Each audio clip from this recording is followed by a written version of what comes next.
tonight on CBC Vancouver News.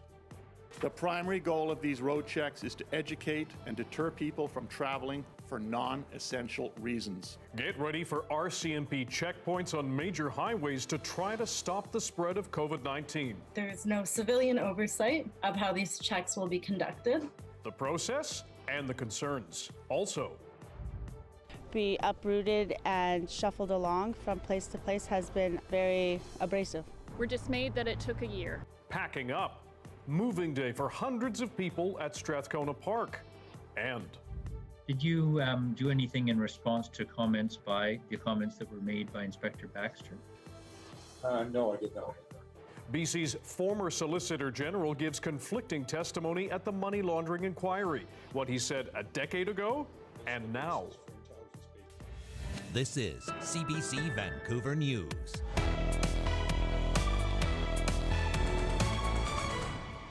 Good evening. Thanks for joining us. Mike and Anita are away tonight.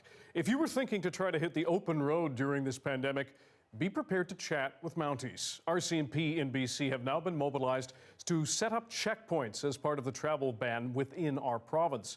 The details were finalized this morning, 11 days after the new restrictions were first announced by the Premier. The CBC's Tanya Fletcher has more on how officers will enforce the order and the reaction. The primary goal of these road checks is to educate and deter people from traveling for non-essential reasons. The road checks will be periodic, not arbitrary, and conducted only by RCMP through a dedicated traffic unit with resource support from the province. Geographically, here's how they'll be enforced. BC has been divided into 3 zones based on health authorities. Fraser Health and Vancouver Coastal are one combined region. Interior and Northern Health are also their own bubble, and Vancouver Island essentially remains the same. As for the ferry terminals, ticket agents will continue to screen passengers and local police can help when necessary. The road checks will only be set up on highway corridors connecting regional zones, not within the zones themselves. Target areas will include major routes like Highway 1 near Hope, where the Trans-Canada connects with the Coquihalla, the Hope-Princeton, and through the Fraser Canyon. The province says there's already been a noticeable decrease in travel since the restrictions were first announced. This past weekend, ferry traffic was down on average of 30%. Foot passenger traffic was down 40%. That speaks volumes, I think. And here's what drivers can expect approaching a road check. There will be advanced warning through signage well ahead of a road check. RCMP can ask for the driver's name, address, and ID, but this does not apply to passengers. Officers are not authorized to record personal information unless there's been a violation. And documentation regarding the reasons for travel is not required. If police have reasonable grounds to believe you are about to leave your regional zone or are already traveling outside of your health authority for non-essential purposes, they can direct you to stay within your region or to leave the authority at that time. After initial pushback, the RCMP union is now supportive, saying, quote, "We are pleased this order is significantly reduced from the minister's initial enforcement-centered proposal and is focused on information and encouraging people not to travel between regions." But not all groups are satisfied. Some still concerned with no civilian oversight. If someone is subject to a roadside stop and takes issue with how it was conducted or the outcome, they're still going to be going through the internal RCMP complaint process. And we know that these complaints processes don't serve certain communities well. Thinking about Black, Indigenous, and racialized folks. Violating the travel order can land you a $575 ticket. Tanya Fletcher, CBC News, Vancouver. 4 more people have died from COVID-19 in BC today. We've now lost 1,581 of them. The province also confirmed another 740 new cases. 511 patients are in hospital right now, 174 of them in intensive care. More than 37,000 people were given a COVID shot in BC yesterday. The province says nearly 40% of eligible people have received their first dose. Meanwhile, Vancouver Coastal Health has declared a COVID outbreak at Lionsgate Hospital. 16 patients and 1 staff member have tested positive for the disease, and hospital officials say most of them had been vaccinated.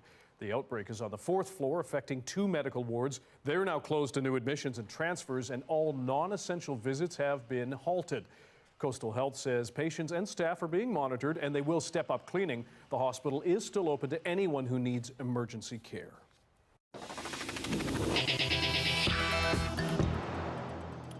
The deadline for hundreds of campers to move out of Strathcona Park arrived today, and many of those who live there have now transitioned into indoor housing. But as Joel Ballard shows us, some were still not ready to make that move. Moving day at Strathcona Park. At its height, 500 homeless residents called this space home. Now, they're being offered housing. Our goal is that, everybody who wants to move inside will be moved inside today. Since October, just under 250 people have either been moved into permanent supportive housing or shelters. The park, still lined with mostly empty tents. Moving trucks continue to be filled. Some campers happy to find housing, others unwilling to go. This camp resident has been part of the community since Oppenheimer Park. Having the people, witness the people firsthand being, us, be uprooted and shuffled along from place to place has been, it's been very abrasive and intrusive. We're just looking for safe, affordable housing. She was offered a spot at the Patricia Hotel, but like others, feels safer here. Some advocates acknowledge that moving people into housing is the right step, but feel it should have been handled differently. I think it has been really stressful for people.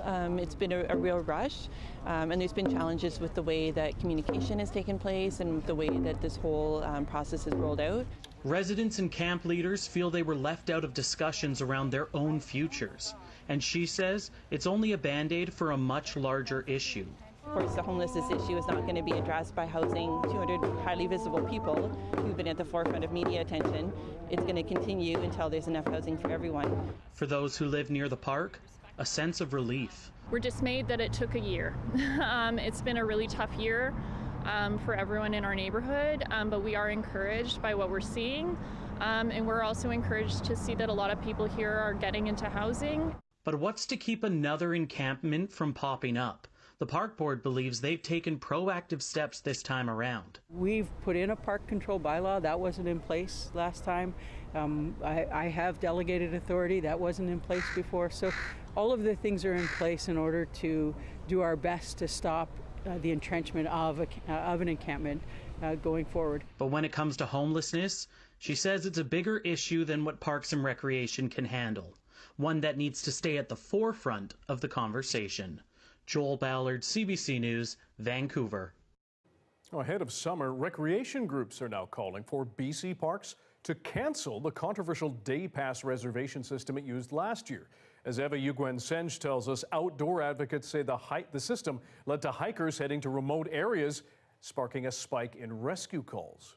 It didn't work, and just bringing out a reboot of 2.0 of the same flawed system seems to me madness, in my opinion. Last July, BC Parks introduced a pilot project to restrict capacity in 6 provincial parks: Golden Ears, Cypress, Mount Seymour, Snoqualmie Chief, Garibaldi, and Mount Robson.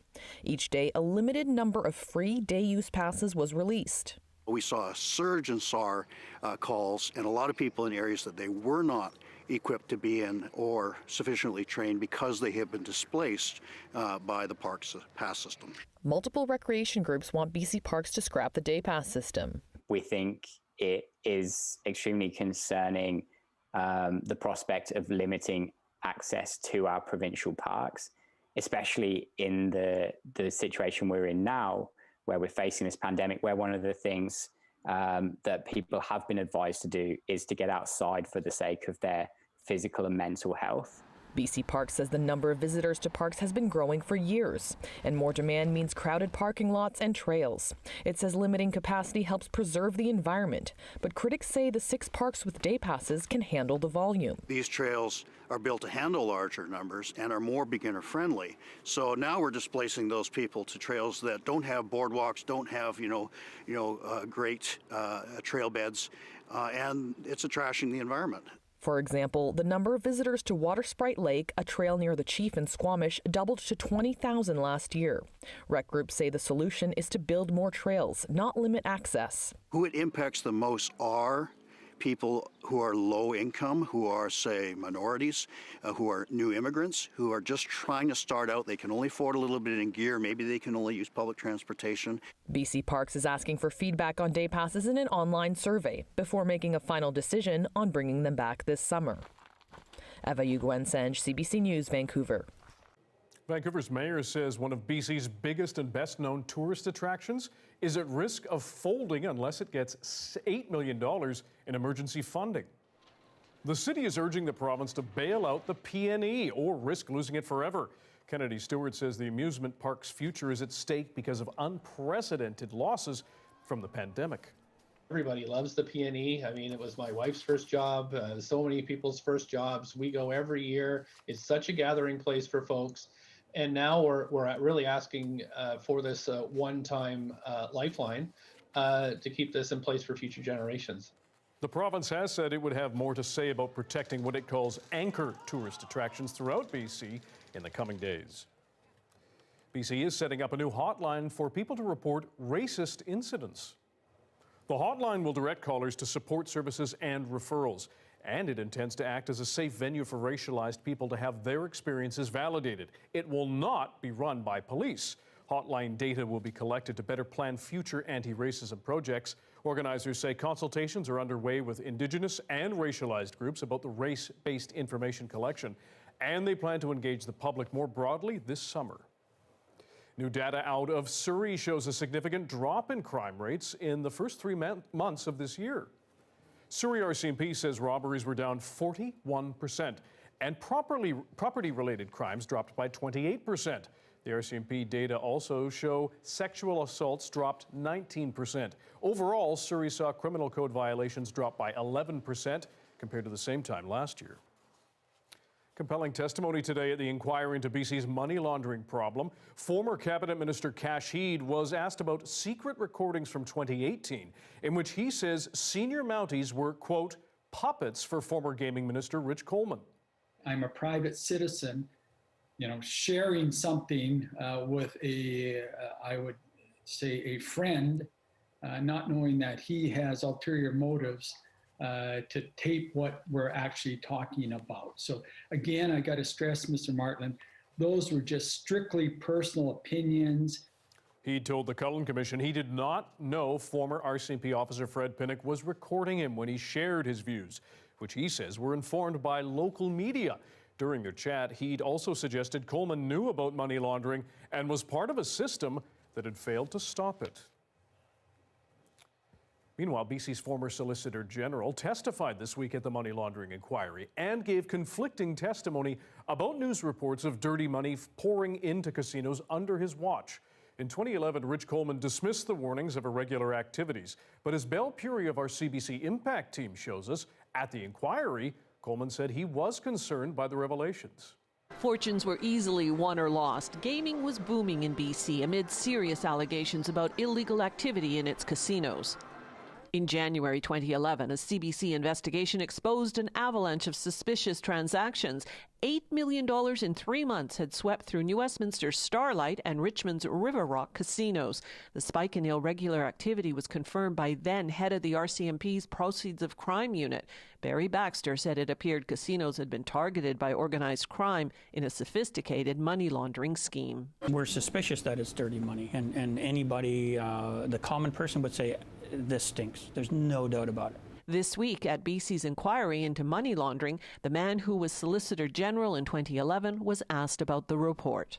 It would have been concerning to me because my understanding all the way through the file was it wasn't possible to walk into a casino, let's say it was $100,000 in $20 bills, play for a bit and walk out with a check that actually launders your money. On the flip side, if that's the case that's going on, what are we doing about it? Who's looking into it? This would be the first question that I would ask. But that's not what he asked. Instead, back in January 2011, Rich Coleman took a swing at the CBC report and in particular at Barry Baxter. On CBC Radio, Coleman dismissed the remarks and said he had gone to Baxter's superiors. Well, first of all, let's deal with Mr. Baxter because he's offside with some of the messaging I got from the RCMP last week when I asked them the question. I don't agree with him, and neither do all the superiors of his in the RCMP. And that's why I said to them, okay, guys, we're going to have a look at this. These comments came from you. I want them backed up. That's not what Coleman told Inquiry Commission lawyer Brock Martland. Did you do anything in response to comments that were made by Inspector Baxter? No, I did not. Okay. You didn't speak with others at RCMP? No, I did not. Earlier this month, Baxter, who retired in 2015, told the inquiry he was taken aback by Coleman's dismissal of the money laundering warnings. The public inquiry was called after reports outlined how BC's real estate, luxury vehicle and gaming sectors were being used to launder illegal cash. Belle Puri, CBC News, Vancouver. Just before we get to Johanna and our first taste of the forecast, this recent stretch of warm, sunny, almost balmy weather might have led some of you to grab the hose and water your lawns and gardens. Well, get ready for water restrictions in Vancouver. Stage 1 rules begin tomorrow to try to conserve our region's drinking water. People and businesses will have 2 mornings a week to water their properties, and those days depend on your address. Fruit and veggie plants are exempt, and hand watering is allowed anytime. The restrictions are in place until October 15th. Meteorologist Johanna Wagstaffe is here with a forecast. Joe, do people need to water this weekend? Yeah, good question, because this is the new normal, as you said, but watering this weekend, not necessary. We happen to just be in a break between systems just in time for the weekend. We've got the cold front tonight and showers possibly tomorrow morning, and then blue skies before Monday rain. Couldn't have asked for a better stretch. Let me show you the current temperatures out there right now.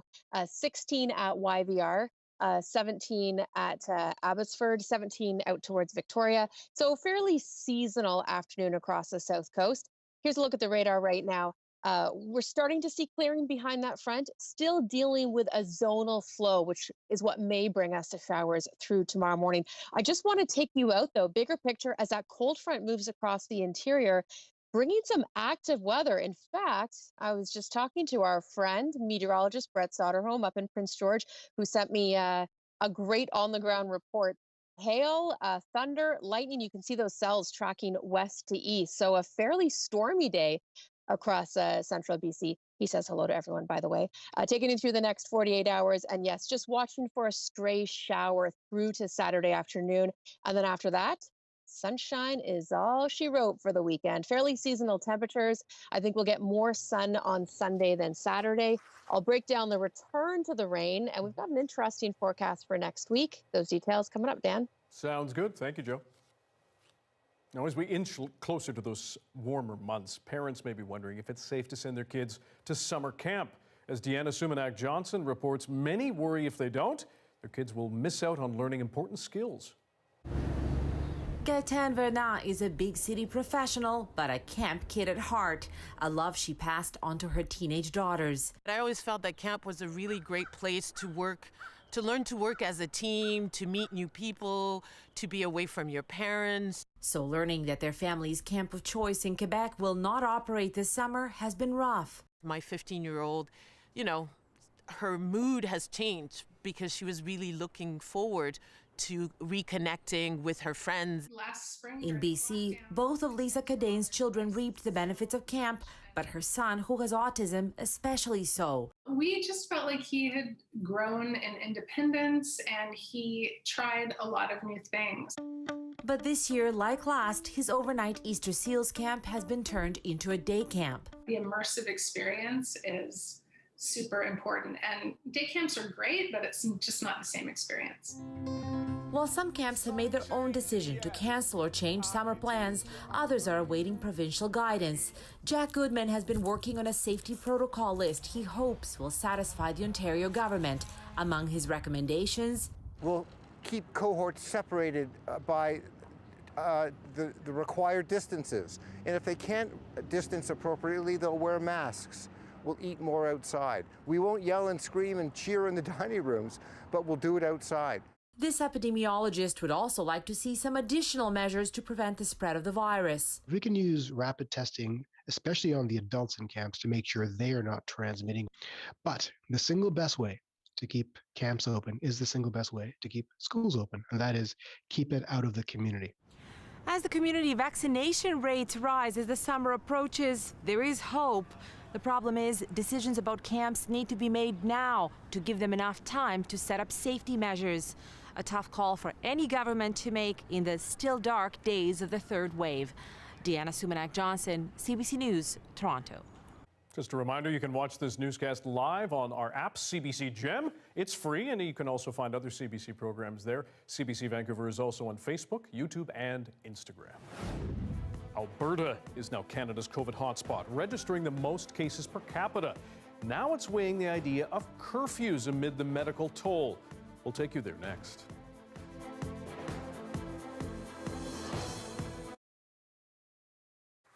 Thanks for staying with us during our commercial-free live stream. Hello to everyone on Facebook. Imagine members of your community telling their stories and having them animated for everyone to enjoy. That's what's happening on the Enoch Cree Nation in central Alberta. A group of Indigenous educators and artists are working on a video project to bridge the gap between generations. And as Travis McEwen reports, it's getting an enthusiastic response. Drive-in movie nights aren't common these days, but last fall, members of the Enoch Cree Nation showed up to watch some films on the big screen, along with the premiere of a project made by community members. Back in our day, these horses are big. They'd pull a team, and they'd plow the ground, to plow the garden. It's called Enoch Animated. The videos are based on interviews with 3 elders with history of the Enoch Cree Nation and what life was like for them growing up in the area. See, Tommy Lovatak, our original chief, picked this area, and I was telling Dale, we also own the south side, Southgate. There's also humor in the storytelling. The old lady said, "What's wrong with this guy? I hear spirits outside, shh, and hissing, The old lady looks outside and he sees this hot air balloon landing. And there The MK Deadly Arts team animates the stories. With the help of translators, Cree subtitles are added. Just being able to hear the elders' stories inspires the creative group. And let them go from there, and it's almost always something fun or something very wise or something precious to them. I didn't get to hear a lot of those stories, and many kids may not hear those stories, and now they can. There's 24 videos in total. They're going to be used as an education resource for teachers to expand their lessons beyond the video with further connections to Indigenous culture. I also see this as being useful for any white, Canadian, non-Indigenous, provincial school teacher who's looking to bring in Indigenous content, who's looking to bring in those stories, but doesn't know how. Another season of Enoch Animated is in the works. The premiere at the drive-in led to more elders being interested in telling their stories. And they got to see what the outcome looked like, them animated as kids. Once that happened, I had a line of elders like, yo, draw me next, or, hey, draw my cookum next. There's no shortage of stories. This project just explores another way to tell them. Travis McEwen, CBC News, Edmonton. Great idea. Stay with us. We have national and international news next, including COVID restrictions that are getting tighter in Alberta, as well as the crisis in India. We'll be back in just a moment.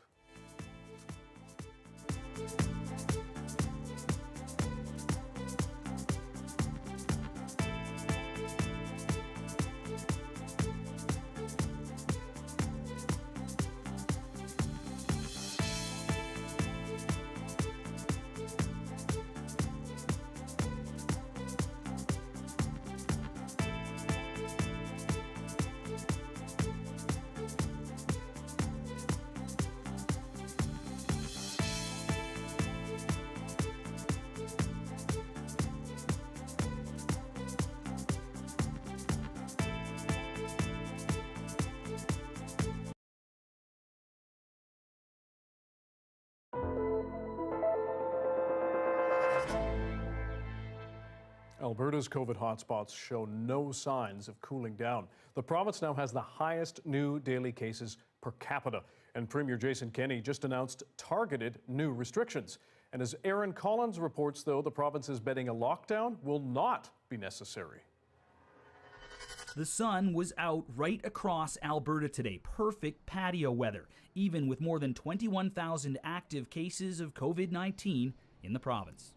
I think people are eager to get back to life as usual. So pubs are open and busy here, but you won't see Calgary's mayor on one. I mean, it's a beautiful Calgary spring and it's sunny and gorgeous and there's nowhere better to be, but things are not good. You wouldn't know it just by looking, but the mayor says Calgary's COVID infection rate is twice as high as India's. New targeted restrictions have been brought in. COVID hotspots could face curfews, but no lockdown, not yet. The premier pleading with Albertans to obey the rules. Go back and study once again what the restrictions are that are in place. Please follow them so we do not have to come in with yet another round of even tougher restrictions. There is pushback to even these limited new restrictions. Government MLAs who want Alberta opened up. We're the risk takers, we're the hard workers, we're the freedom people. And a lot of my constituents compare us to Texas. Texas opened up. Still, COVID cases and hospitalizations continue to surge in Alberta. Many frontline workers have long called for a true lockdown that is yet to emerge. If there are places of worship, if there are restaurant patios, if retail businesses, if those places are all open, people will continue to go to them because they feel that it's okay because the government is saying that it's okay to go to them. This expert may offer insight into why beefier restrictions haven't arrived. He says Alberta is about to turn the corner. We're now projecting that the cases are at its peak and are bound to come down in the near future. Aaron Collins reporting tonight. Meanwhile, Canada's vaccine rollout hit another snag today. Health Canada says it's holding back 300,000 doses of the Johnson & Johnson vaccine that arrived from the U.S. on Wednesday. They were made in a Baltimore plant that's been struggling with quality control issues. They'll be released once it's certain they meet standards for quality, safety, and efficacy. 1/3 of Canadians have had at least one dose of COVID vaccine as of tonight. It's enough to give someone a fair amount of protection against the disease, but as Christine Burritt shows us, it does not make you invincible.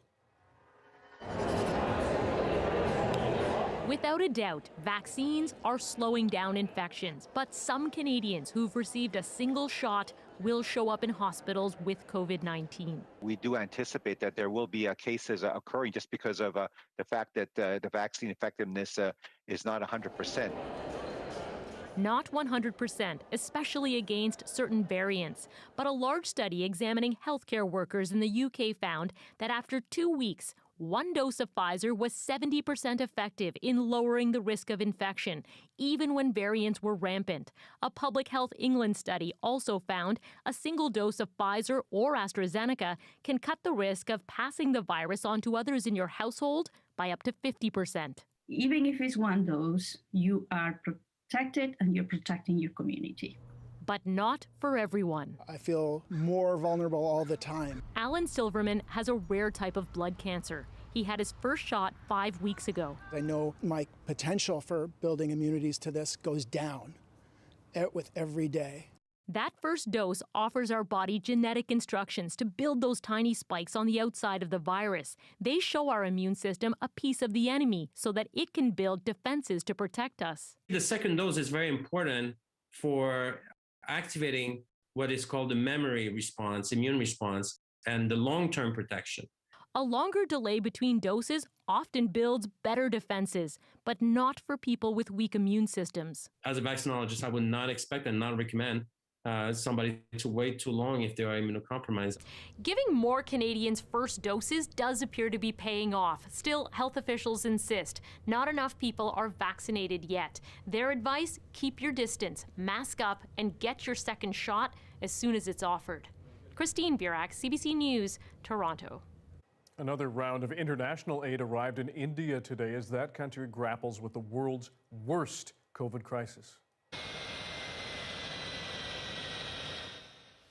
India is quickly running out of vaccines and oxygen for patients. And on Friday, the country reported another record for daily cases, with 386,000 more people infected. There were also nearly 3,500 deaths in just 24 hours. To date, the country has reported 18.7 million cases and more than 208,000 deaths since the pandemic began. For Canadians with families in South Asia, it has been devastating to watch that crisis unfold, especially since Canada suspended all incoming flights from India and Pakistan. We spoke with some Canadians about how they're coping with the anxiety of having loved ones so far away. It really stresses me out when I see all these pictures because this is creating fear, anxiety in our minds. Millions of people have died. As the days and weeks and months go by, people are going to be worried and they are going to be more tense. Seeing those images of people lying on the street connected to an empty oxygen cylinder, how does that not break someone's heart? My name is Neha Gupta. I have been immigrated in Canada around 1.5 years ago. My dad, my brothers, my sisters-in-law, niece, nephew, they all are living in Delhi, and I am living here in Canada all alone. My dad, my brother, and my sister-in-law and their 2 children, all of them had COVID. My name is Haroon Khan. In Pakistan, we have a much lower degree of infection.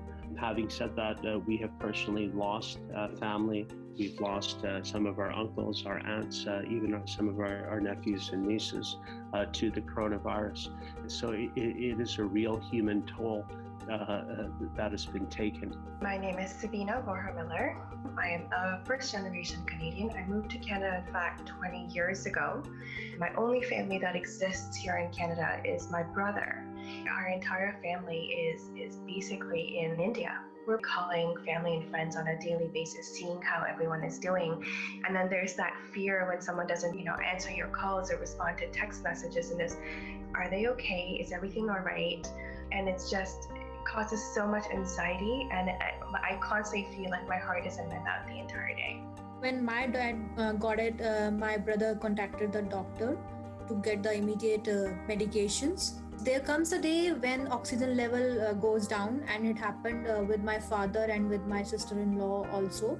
My brother kept contacting, and somehow we were able to manage oxygen concentrator on rent as a backup for emergency. The issue with having people who've contracted coronavirus in Pakistan, they have great medical care for some, but not for all.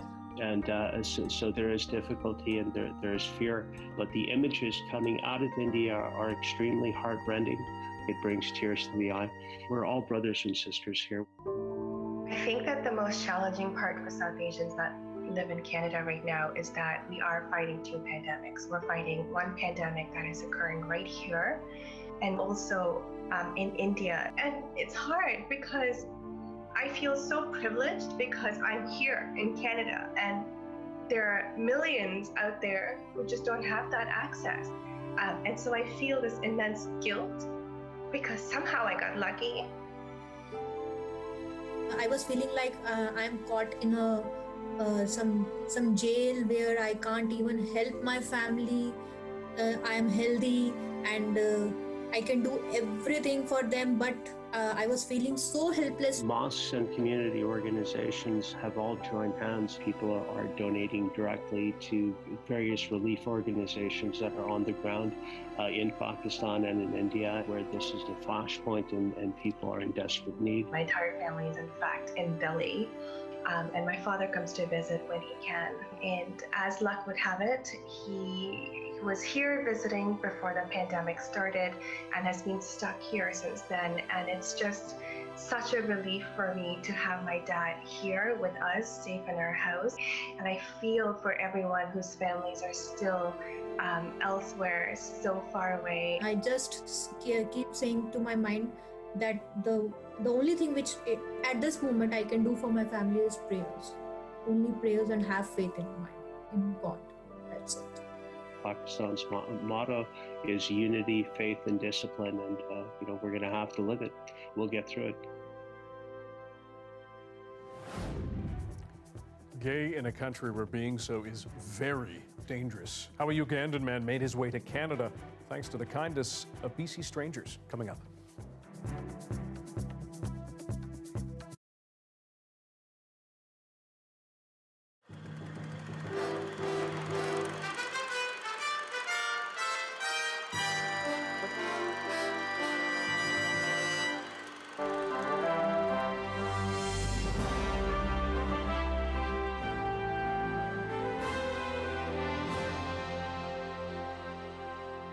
Well, remember the old saying that April showers bring May flowers. Well, keep an eye on Vancouver over the next few weeks and you may see that old saying put to the test. Vancouver has had a serious case of April showers. More on the month-long downpour from Ian Hannamansing. If it's raining, it must be Vancouver, at least Vancouver this month. It's poured for 26 of the 30 days of April. There have been fewer than 100 hours of sunshine, record-setting gloom. We haven't actually set a record for precipitation amount, but the fact that it's rained virtually every day this month makes it far and away the worst April we've seen on record.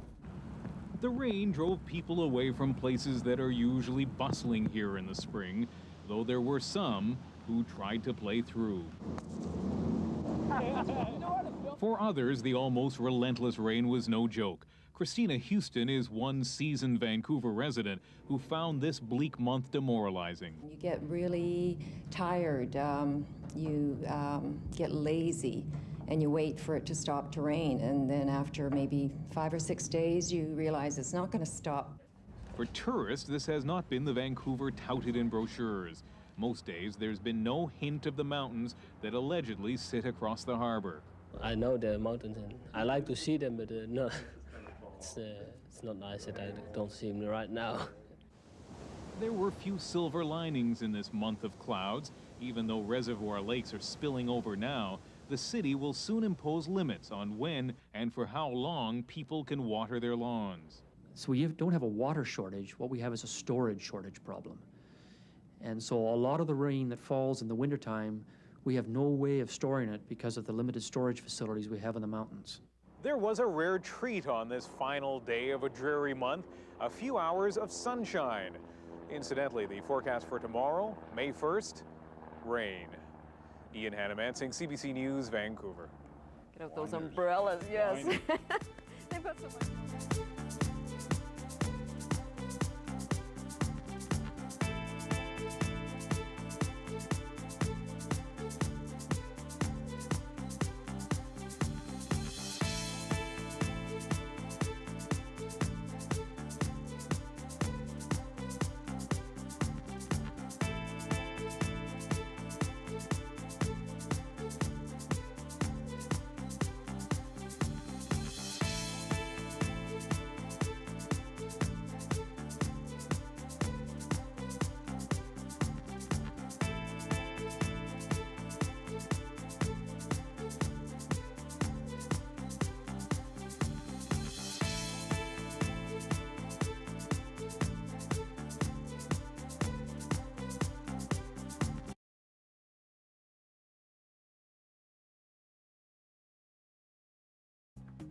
Here are some of the stories we're following tonight for you on CBC Vancouver News.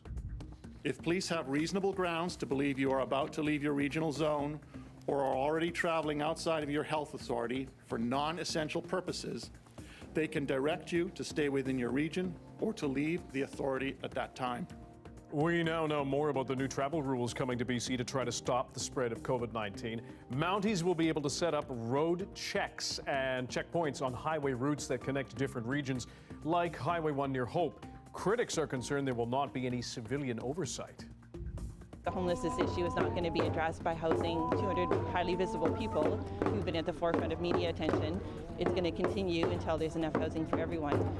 Amid cameras and supervision, hundreds of people camping at Strathcona Park packed up and moved toward temporary indoor housing today. At its peak, more than 500 people called that park home. Some campers say they were left out of the talks about their own futures. Other neighbors are upset the move took as long as it did. It's been concerning to me because my understanding all the way through the file was it wasn't possible to walk into a casino, let's say it was $100,000 in $20 bills, play for a bit and walk out with a check that actually launders your money. And BC's former Solicitor General gave conflicting testimony this week at BC's money laundering inquiry about news reports of dirty money pouring into casinos under his watch. A decade ago, Rich Coleman dismissed the warnings of irregular activities, but this week he told the inquiry he was concerned by the revelations. A documentary featured on next week's Doxa Festival chronicles a black gay man's courageous journey to live openly. Someone Like Me follows how 22-year-old Drake fled Uganda and sought asylum here in Canada with the help of sponsors from Vancouver's queer community. Our Mike Colleen spoke to local filmmakers Sean Horler and Steve J. Adams about Drake's new life in our province. Yeah, it's an incredibly captivating story. Thank you for chronicling it. I know it obviously took a while, but so let's go back to the start of this endeavor. And Sean, maybe with you first. How did you first find out about this group and its sponsorship of Drake? You know, a lot of this film is because of Rainbow Refugee, which is a Vancouver organization that helps queer asylum seekers around the world find refuge in Canada. So they've been operating in Vancouver for 20 years. This is something that we've seen tons of people, our friends, our colleagues, people in our community have been doing this. We see it on social media all the time. So it's always been in the background for us.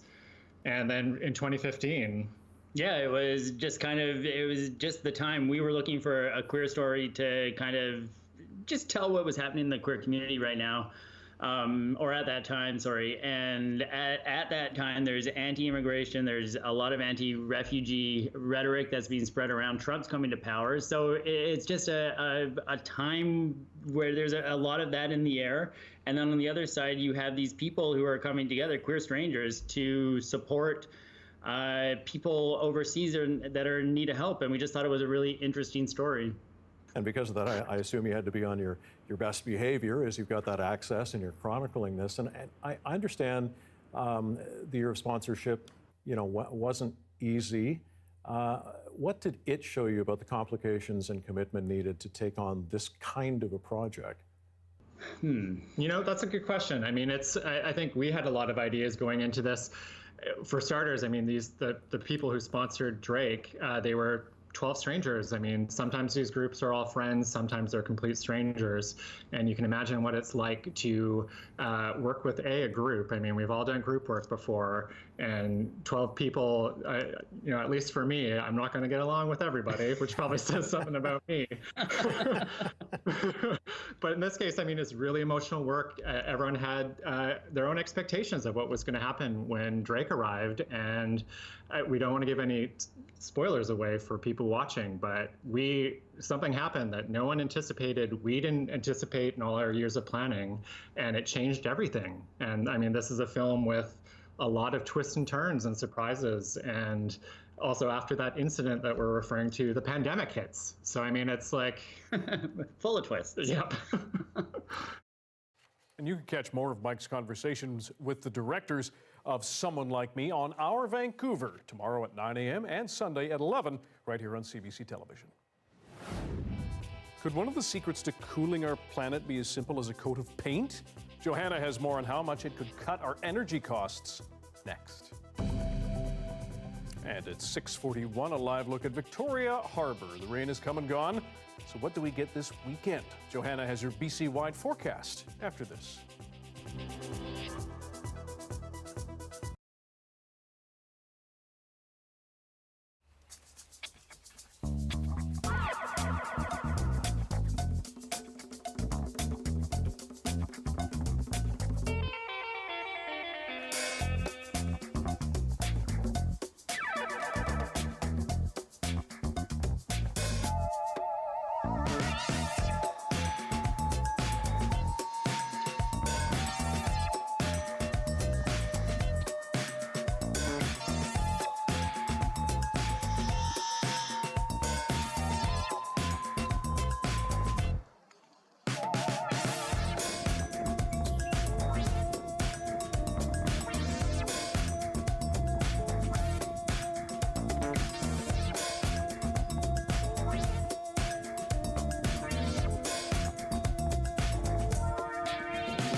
Time for the full and complete BC weather-wide forecast with meteorologist Johanna Wagstaffe. Joe, I see blue sky out there. I would like more, please. You know what? Your request has been heard and answered. Yes. I think we can check that one off. We've got a very sunny week. Love a good check mark on the to-do list. Yeah. The blue sky continues to come out in full force. In fact, just before the sun goes down, should be a lovely sunset. Let me take you to the current temperatures, though. It's been a very April day, last day of April across the country. Look at these temperatures, 24 in Regina. I think the city has just, gone out in bathing suits and margaritas.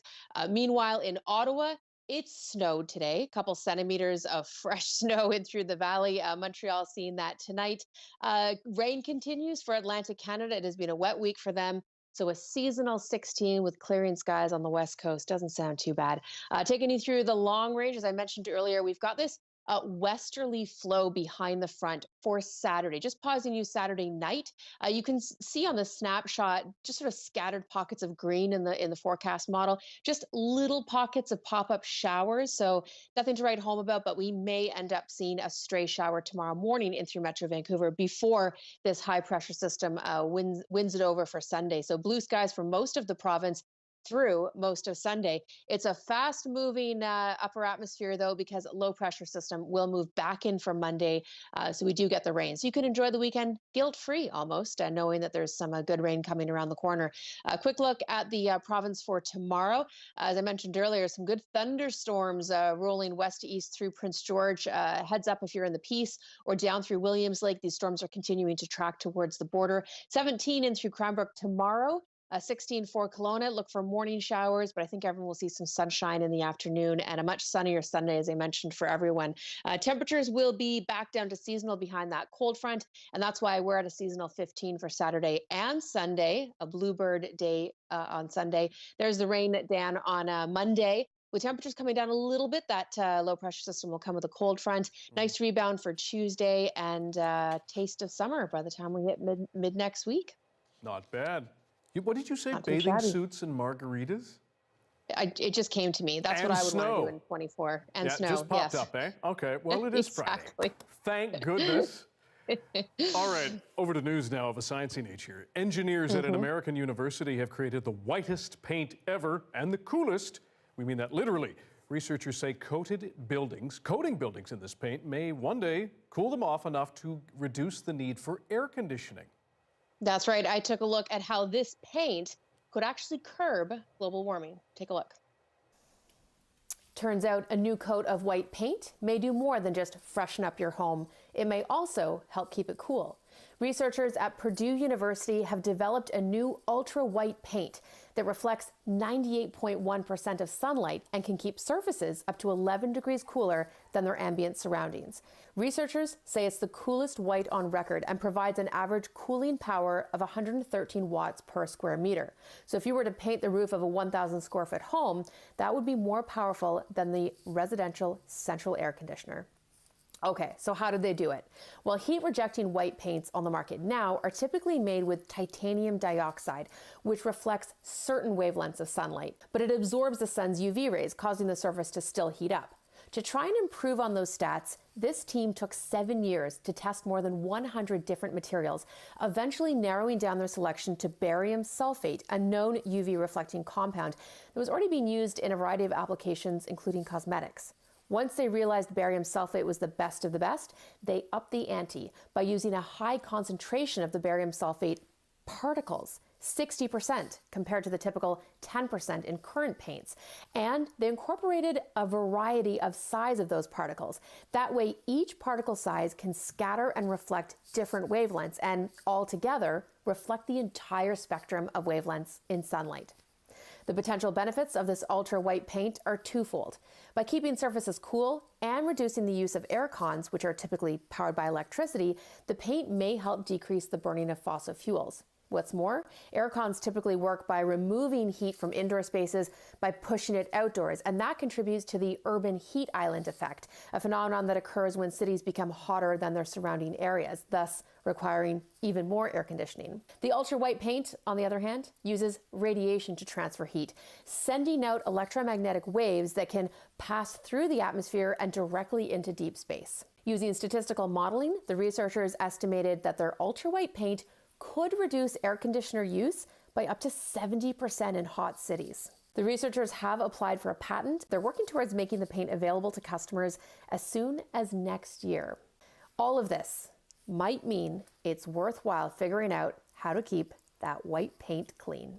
And now you're Science Smart. If you have a science question in your mind, send me a tweet and I'll try to get it answered. Sneaker culture has grown so much that some of these pairs can fetch tens of thousands of dollars on the resale market. We'll take you inside an independent store to learn about the passion.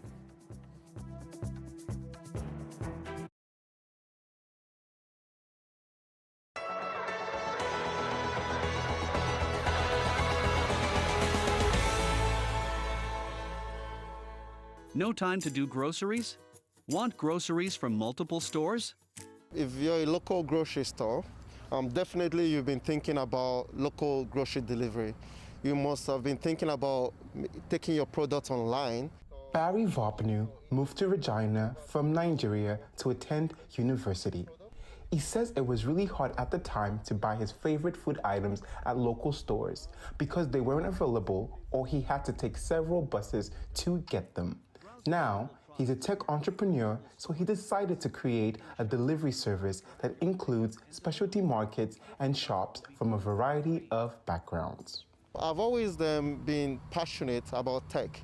When I first came as a student about 10 years ago, it's been difficult, like no friends in Regina, and it's difficult to order stuff online. And then especially for the local groceries, like African market, that I was really interested in. Vopnu officially launched GroceryExpress.ca last month. He says it's a place that brings a diverse cultural offering to people who may not have normally shopped at or even been aware of certain stores. Besides having a lot of variety, he says the site is user-friendly. You sign up as a member and you order for groceries from multiple stores on the platform. Once you order, our shoppers pick up your order, shops for it, then deliver it to your doorstep. Local shops, including the Great Asian Market and Rosemont African Foods and Market, are already on board. The owners of Rosemont, Babatunde and Oluwakemi Raji Oyiwole, say they're excited to be featured on the platform with other niche offerings. It's an idea to which we have been thinking of before, and when it came to us, it was a laudable idea and we really welcome it.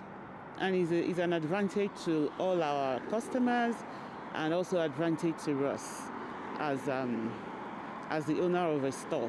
Coming together on the same platform for our sales is a good thing because a customer may want to buy something for one store and also get another thing from another store. Vopnu says he hopes to add more stores to his website so he can continue to unite different communities.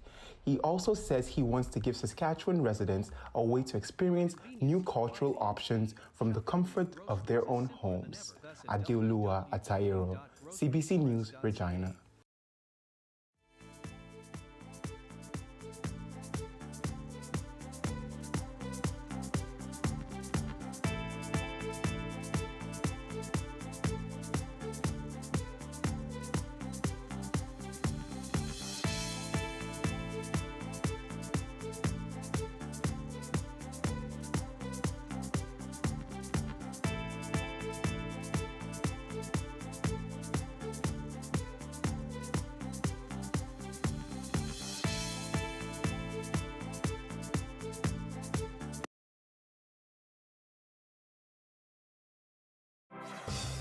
Hi, I'm Amy Bell, and here's what's in your CBC Vancouver inbox. CBC Vancouver is a proud returning sponsor of the 20th annual Doxa Documentary Film Festival. Get your tickets and watch amazing films from the comfort of your own home, May 6th to 16th. Learn more at doxafestival.ca. And the CBC News Vancouver team wants to see your beautiful photos of beautiful British Columbia. Email your photos to bcphotos@cbc.ca for your chance to be featured.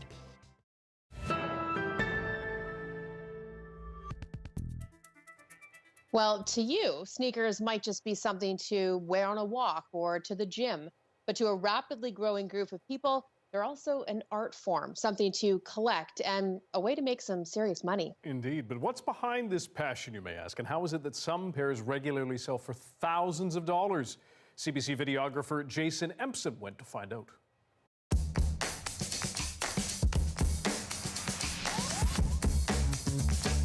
I'd rather spend my money on shoes than my money on food.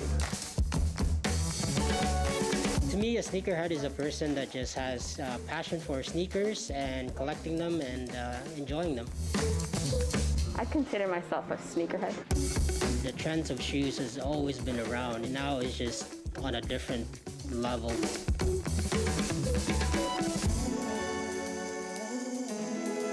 My name is Rodney Francisco. I'm one of the partners of Collab Shop. I got into the sneaker business just watching the market overall of the sneakers and how the popularity has grown. You know, met a couple friends that are really driven business-wise when it comes to the sneaker communities, and I just collab with them so we can pull together a good inventory for a good selection for a store. Hopefully we can provide that for the sneaker community in Winnipeg. Social media has been our #1 source for our selling. Now it's more of like we actually have a storefront where they could actually come and see what we have. There's a lot of artists and celebrities that's driven the market up. The greatest of all time himself, Michael Jordan. What we got right here is the Jordan 1 trophy room. It's about $5,500. It has Michael Jordan's signature here. It says "Rumor Has It" right there. It's numbered right here. His shoes has just always been valuable to a lot of people. How much would you pay for a pair of shoes? $400 max. Like, I would really have to love that shoe, so probably $1,000. What's the furthest you'd go money-wise? Probably $1,000. The most expensive shoe that somebody has bought here so far, I had Air Max 90s here. I think it was priced about $900, and someone bought it yesterday. The shoe explosion, you have like Kanye West. He has his own brand, Yeezy with Adidas. You got LA Union, which is a designer store in LA that collaborated with Nike as well. You got Travis Scott, who's really big right now, who's just driven the market up. There are buyers for these shoes. Yeah, we've been doing all right since we've opened up. The support from the community has been steady. But who wins is the community. To have a place like this where it's a common ground for younger generation, older generation, for, you know, that love sneakers, that love streetwear. You know, like if we could do a good vibe for the urban culture or the city of Winnipeg or for the community itself, like that ultimately is the win for us. Okay, they were super cool. I can completely get behind the fact that they're an art form. I wanted to learn the history behind every single one. We need You got an hour and a half? Yeah, I was just going to say. That's all right. No, they are very cool. And shockingly, we have a few sneakerheads in the newsroom themselves. Yes, we do. I know them well, and I'm always looking to see what they're wearing. And, Yeah. never They're ask not them how much impressed they with my cost. feelers, but what are you going to do? Yeah, your socks always look great. There you go. You can always find our news program online at cbc.ca/BC. Our next local news is right here at 11 o'clock after the National with us. See you then. See you then.